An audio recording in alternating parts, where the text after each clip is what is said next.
आगे बढ़नी है। और जब तक नहीं कहेंगे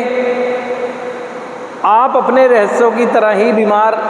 होते चले जाएंगे, क्योंकि अब भी आप अनकंफर्टेबल फील कर रहे हैं,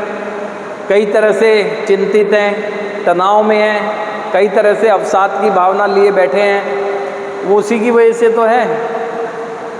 और ये जान लो कि आपने कुछ ऐसा कोई बहुत बुरा नहीं कर दिया है जिसको कहने से आपको बहुत ज़्यादा कुछ ऐसा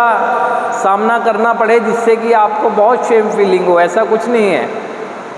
और फिर सोच के देखो,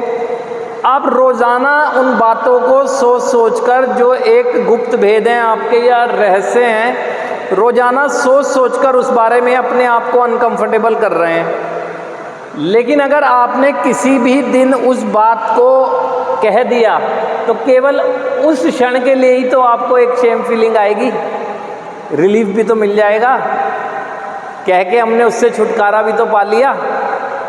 अब आप स्वभाव को समझें। आप पिछले कई समय से, कई वर्ष कह लें या कई दिन कह लें, एक समय है बोझ की तरह अपने दिमाग में ले रहे हैं, सोच कर रोज़ अनकंफर्टेबल कर रहे हैं, रोज़ शर्मिंदगी के भाव आ रहे हैं आपको, रोज़, चाहे किसी के सामने बता देने की वजह से नहीं, अपने आप रोज़ आ रहे हैं। तो सोच के देखें, अगर जिस दिन भी आपने उसमें से एक भी बात कही तो केवल उसी क्षण और कहने वाले व्यक्ति के सामने उसी क्षण आएगी वो बात। लेकिन वो व्यक्ति जब आपको ऐसी बात बता देगा कि कोई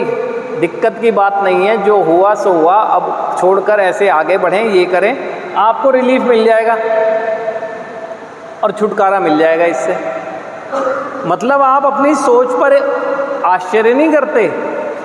कि किसी बोझ को, जो बोझ आपको जीवन में आगे बढ़ने भी नहीं दे रहा है, उसको इतने लंबे समय से ढो रहे हैं और अब भी ढोते रहना चाहते हैं, जबकि पता है उसी की वजह से ज़िंदगी बाधित हो रही है। तो आश्चर्य नहीं लग रहा कि कैसी सोच है। जबकि सुझाव ये आ रहा है कि आप एक एक करके उस बोझ से, कर्मों के बोझ से मुक्ति अगर पाना चाहते हैं तो उचित समय, उचित स्थान और उचित व्यक्ति के सामने अपनी वो बात कहें। वो व्यक्ति भी आप ही के जैसा है, वो आपकी बात सुनकर आपसे कोई घृणा नहीं करेगा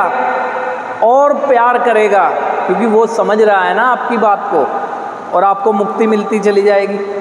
और कोई बहुत बड़ी बड़ी बातें नहीं हैं, लेकिन जो भी हैं बड़ी इसलिए हो गई हैं क्योंकि आपकी ज़िंदगी का मार्ग रोक दिया है उसने आपकी ज़िंदगी का मार्ग